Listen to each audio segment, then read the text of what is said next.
দীর্ঘ ২০ বছর পর ক্ষমতায় আসছে বিএনপি, বিপুল ভোটে নিরঙ্কুশ জয়। ৩৫ বছর পর পুরুষ প্রধানমন্ত্রী পাচ্ছে বাংলাদেশ। তারেক রহমানকে বিশ্ব নেতাদের শুভেচ্ছা। ভারত বাংলাদেশ সম্পর্ক দৃঢ় হওয়ার আশা মোদির। একসাথে কাজ করতে চায় চীন। ২৯৭ আসনে নির্বাচনের আনুষ্ঠানিক ফল প্রকাশ। ২১২ আসনে এগিয়ে বিএনপির জোট, ৭৭ আসনে জামায়াতের জোট, ৩ আসনের ফলাফল স্থগিত। নির্বাচনের পরই জামায়াত এনসিপির জোটে ফাটল নিয়ে গুঞ্জন, অসহযোগিতার অভিযোগ তুষারের। জোট মানতে নারাজ জাভেদ রাসিন। একাধিক আসনে আলোচিত প্রার্থীদের পরাজয়। তালিকায় আছেন তাসনিম জারা, মান্নার মতো হেভিওয়েটরা। নিজ ঘাঁটিতে জাপার ভরাডুবি। ত্রয়োদশ জাতীয় সংসদ নির্বাচনে একক সংখ্যাগরিষ্ঠতা পেয়ে সরকার গঠনের দ্বারপ্রান্তে বিএনপি। বৃহস্পতিবার অনুষ্ঠিত নির্বাচনে ২৯৯ আসনের মধ্যে এই প্রতিবেদন প্রস্তুতকাল পর্যন্ত ২৯৭টি আসনের বেসরকারি ফলাফল নিশ্চিত হওয়া গেছে। প্রাপ্ত ফলাফলে ২১২ আসনে জয়ী হয়েছে বিএনপি জোট। এর মধ্যে ঢাকা ১৭ ও বগুড়া ৬ দুটি আসনেই জয় পেয়েছেন বিএনপির চেয়ারম্যান তারেক রহমান। এর মধ্য দিয়ে দীর্ঘ ২০ বছর পর দল হিসেবে বিএনপির সামনে সরকার গঠনের সুবর্ণ সুযোগ এসেছে। থাকছে তারেক রহমানের প্রধানমন্ত্রী পদে আসীন হওয়ার সুযোগও। দল হিসেবে বিএনপির ইতিহাস কম বড় নয়। বাংলাদেশ জাতীয়তাবাদী দল বিএনপি প্রতিষ্ঠিত হয় ১৯৭৮ সালের ১ সেপ্টেম্বর। দলটির প্রতিষ্ঠাতা ছিলেন শহীদ রাষ্ট্রপতি জিয়াউর রহমান। বহুদলীয় গণতন্ত্র পুনঃপ্রবর্তন এবং জাতীয়তাবাদী আদর্শকে সামনে রেখে আত্মপ্রকাশ ঘটে দলটির। ১৯৮১ সালে জিয়াউর রহমানের হত্যাকাণ্ডের পর দলটি বড় সংকটে পড়ে। পরবর্তীতে নেতৃত্বে আসেন তার সহধর্মিণী খালেদা জিয়া। হুসেইন মোহাম্মদ এরশাদ সরকারের পতনের পর ১৯৯১ সালে সংসদীয় গণতন্ত্র পুনঃপ্রতিষ্ঠিত হলে নির্বাচনে জয়ী হয়ে প্রথমবারের মতো সরকার গঠন করে বিএনপি। প্রধানমন্ত্রী হন খালেদা জিয়া। ১৯৯৬ সালের ১৫ ফেব্রুয়ারির নির্বাচনে জয়ী হলেও তত্ত্বাবধায়ক সরকার ব্যবস্থা প্রবর্তনের দাবিতে পদত্যাগ করে দলটি। এরপর একই বছরের জুনে অনুষ্ঠিত নির্বাচনের ফলাফলে পরিণত হয় বিরোধী দলে। ২০০১ সালে বিএনপি নেতৃত্বাধীন ৪ দলীয় জোট পুনরায় ক্ষমতায় আসে। আবারও প্রধানমন্ত্রী হন খালেদা জিয়া। ২০০৬ সালে দলটির মেয়াদ শেষে রাজনৈতিক অস্থিরতা শুরু হয় এবং ২০০৮ সালের নির্বাচনে বিরোধী দলে পরিণত হয় বিএনপি। পরবর্তী ১.৫ দশকের বেশি সময় ক্ষমতার বাইরে থেকে আন্দোলন সংগ্রাম চালিয়ে যায় দলটি। এই সময়ের মধ্যে নেতৃত্বে গুরুত্বপূর্ণ ভূমিকা রাখেন বিএনপির চেয়ারম্যান তারেক রহমান। দীর্ঘ ১৭ বছর পর দেশে ফিরেই তারেক রহমান প্রস্তুতি নেন নির্বাচনের। ত্রয়োদশ জাতীয় নির্বাচনে তারই নেতৃত্বে বিপুল আসনে জয়ী হয় দলটি। তারই প্রেক্ষিতে দীর্ঘ ২০ বছর পর ফের সরকার গঠনের পথে বিএনপি। প্রত্যয় দাস, যুগান্তর নিউজ। বাংলাদেশের ইতিহাসে ত্রয়োদশ জাতীয় সংসদ নির্বাচন একটি নতুন দিগন্তের সূচনা করেছে। এই নির্বাচনে বিপুল সংখ্যক ভোট পেয়ে এককভাবে সরকার গঠনের পথে এগিয়ে আছে বাংলাদেশ জাতীয়তাবাদী দল বিএনপি। বিজয়ের পরপরই অভিনন্দন জানিয়ে তারেক রহমানের উদ্দেশ্যে বার্তা দিয়েছেন ভারত, পাকিস্তান, যুক্তরাষ্ট্র ও চীন সহ বিশ্ব নেতারা।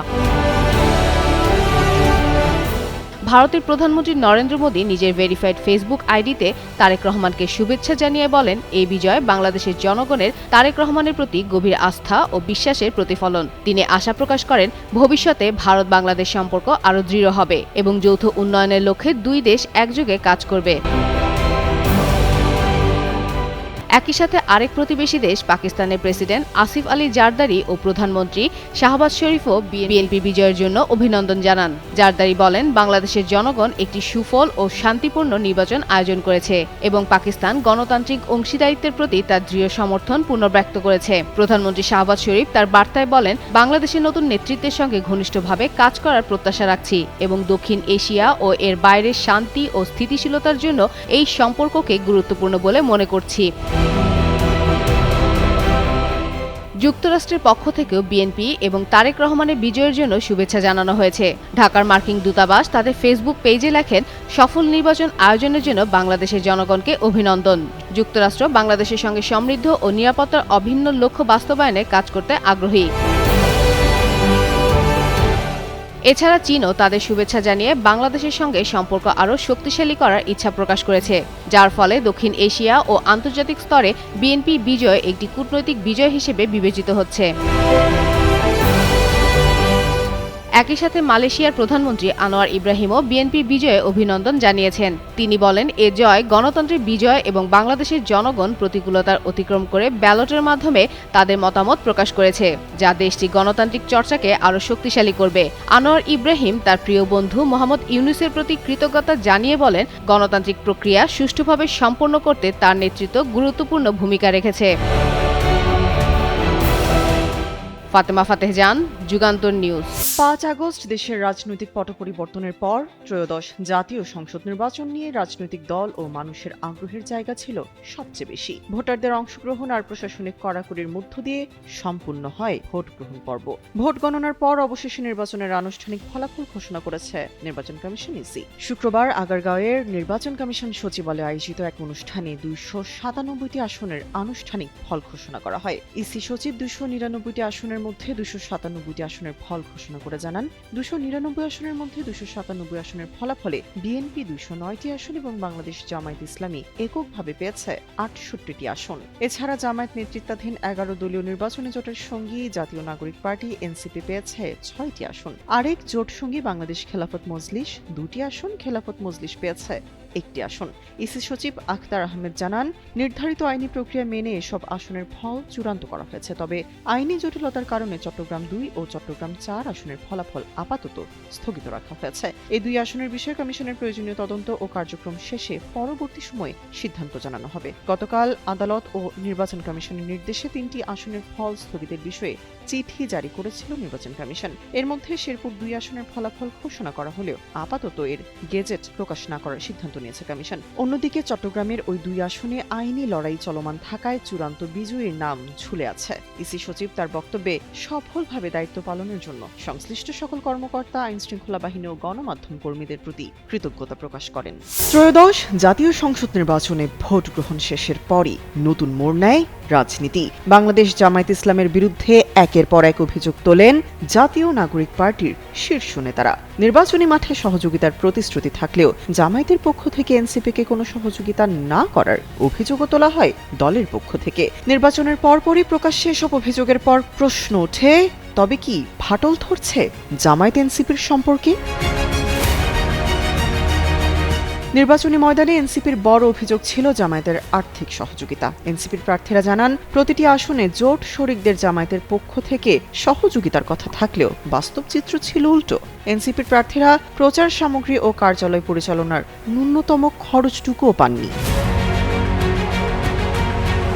আসন ভাগাভাগি নিয়েও দেখা গেছে চরম সমন্বয়হীনতা। ৩০টি আসন এনসিপিকে ছাড়ার কথা থাকলেও নরসিংদী ২ ও চট্টগ্রাম ৮-এর মতো গুরুত্বপূর্ণ আসনগুলোতে জামায়াত তাদের প্রার্থী প্রত্যাহার করেনি। এমনকি জামায়াত আমির ডক্টর শফিকুর রহমানের জনসভাগুলোতেও এনসিপির আসনগুলো উপেক্ষিত ছিল বলেও অভিযোগ তোলেন তারা।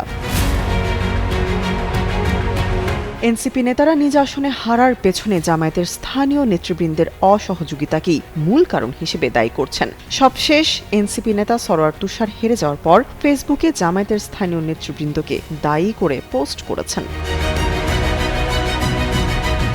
এদিকে বিভিন্ন জায়গায় এনসিপির প্রার্থীরা জোটের কাছে সহযোগিতা পাননি বলেও দাবি করেন এনসিপি নির্বাচন পরিচালনা কমিটির চেয়ারম্যান আসিফ মাহমুদ সজীব ভুঁইয়া। জানান, জোটের শরিকদের অসহযোগিতার বিষয়টি গুরুত্বের সাথে খতিয়ে দেখা হবে।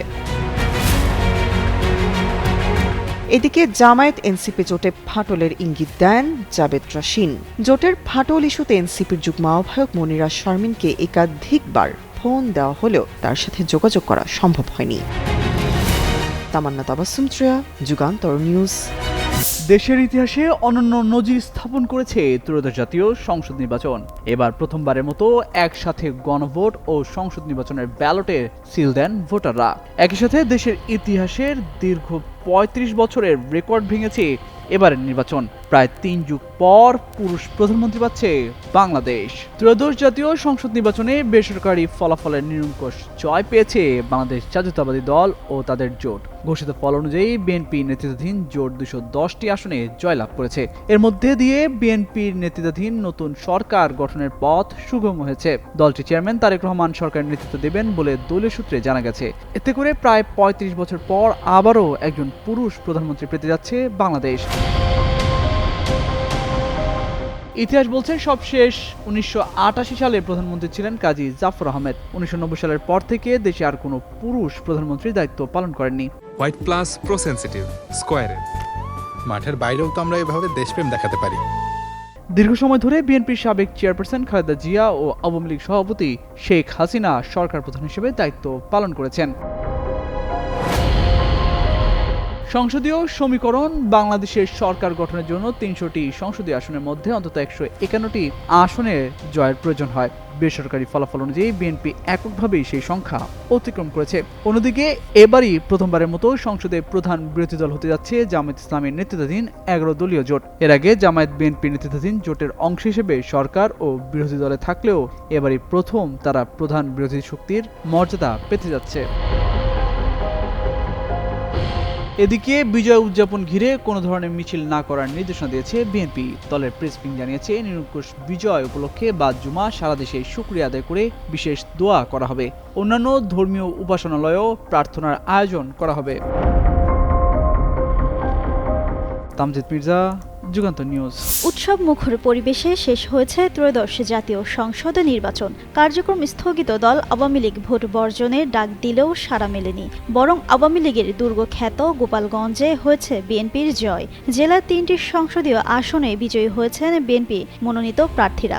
এই জেলায় এবারই প্রথম একসঙ্গে 3 আসনে জয় পেল দলটি। বৃহস্পতিবার রাতে জেলা রিটার্নিং কর্মকর্তা ও জেলা প্রশাসক মোহাম্মদ আরিফুজ্জামান বেসরকারি ফলাফল ঘোষণা করেন। ফলাফল অনুযায়ী গোপালগঞ্জ 1 আসনে বিএনপি মনোনীত সেলিমুজ্জামান মোল্লা পেয়েছেন 64,867 ভোট। তার নিকটতম প্রতিদ্বন্দ্বী গণ অধিকার পরিষদের মোহাম্মদ কাবির মিয়া পেয়েছেন 53,961 ভোট। গোপালগঞ্জ 2 আসনে বিএনপি মনোনীত KM বাবর পেয়েছেন 40,048 ভোট। তার নিকটতম প্রতিদ্বন্দ্বী বিএনপির বিদ্রোহী প্রার্থী MH খান মঞ্জু পেয়েছেন 33,039 ভোট। সবশেষ ক্ষমতাচ্যুত প্রধানমন্ত্রী শেখ হাসিনার জন্মস্থান টুঙ্গিপাড়ায়ও জয় পেয়েছে বিএনপি প্রার্থী SM জিলানি। টুঙ্গিপাড়া ও কোটালীপাড়া নিয়ে গঠিত গোপালগঞ্জ 3 এই আসনটিতে জিলানি পেয়েছেন 60,166 ভোট। তার নিকটতম প্রতিদ্বন্দ্বী গোবিন্দচন্দ্র প্রামাণিক পেয়েছেন 33,867 ভোট। ত্রয়োদশ জাতীয় সংসদ নির্বাচনে বাংলাদেশের গণতান্ত্রিক প্রক্রিয়ার ভূয়সী প্রশংসা করেছেন আন্তর্জাতিক পর্যবেক্ষকরা। নির্বাচনকে ঘিরে জনগণের মধ্যে ব্যাপক উৎসাহ উদ্দীপনা লক্ষ্য করা গেছে বলে জানিয়েছেন বিদেশি প্রতিনিধিরা। যুক্তরাষ্ট্রভিত্তিক ইন্টারন্যাশনাল রিপাবলিকান ইনস্টিটিউট এর নির্বাচন পর্যবেক্ষক দলের প্রধান ডেভিড ড্রেয়ার নির্বাচনকে অবাধ, সুষ্ঠু ও উৎসবমুখর হিসেবে বর্ণনা করেছেন। জানান, ভোট কেন্দ্রগুলোতে সুশৃঙ্খল পরিবেশ এবং জনগণের স্বতঃস্ফূর্ত অংশগ্রহণ বজায় ছিল। পাকিস্তানের নির্বাচন কমিশনের মহাপরিচালক নিঘাত সিদ্দিকিও নির্বাচনের পরিবেশকে ইতিবাচক ও আন্তরিক বলে অভিহিত করেছেন। বেশ কয়েকটি কেন্দ্র পরিদর্শন শেষে তিনি বলেন, বাংলাদেশ নির্বাচন কমিশন পুরো ব্যবস্থাপনাটি দক্ষতার সঙ্গে পরিচালনা করেছে। এদিকে নির্বাচন কমিশনের তথ্য অনুযায়ী এবারের নির্বাচনে 394 জন আন্তর্জাতিক পর্যবেক্ষক এবং 197 জন বিদেশি সাংবাদিক সংবাদ সংগ্রহের দায়িত্ব পালন করেছেন। এদিন 10 লাখেরও বেশি নিরাপত্তা বাহিনীর সদস্যদের উপস্থিতিতে সকাল 7:30 থেকে বিকেল 4:30 পর্যন্ত ভোট গ্রহণ চলে। এবারের নির্বাচনে মোট 51টি রাজনৈতিক দল এবং 2034 জন প্রার্থী প্রতিদ্বন্দ্বিতা করেছেন।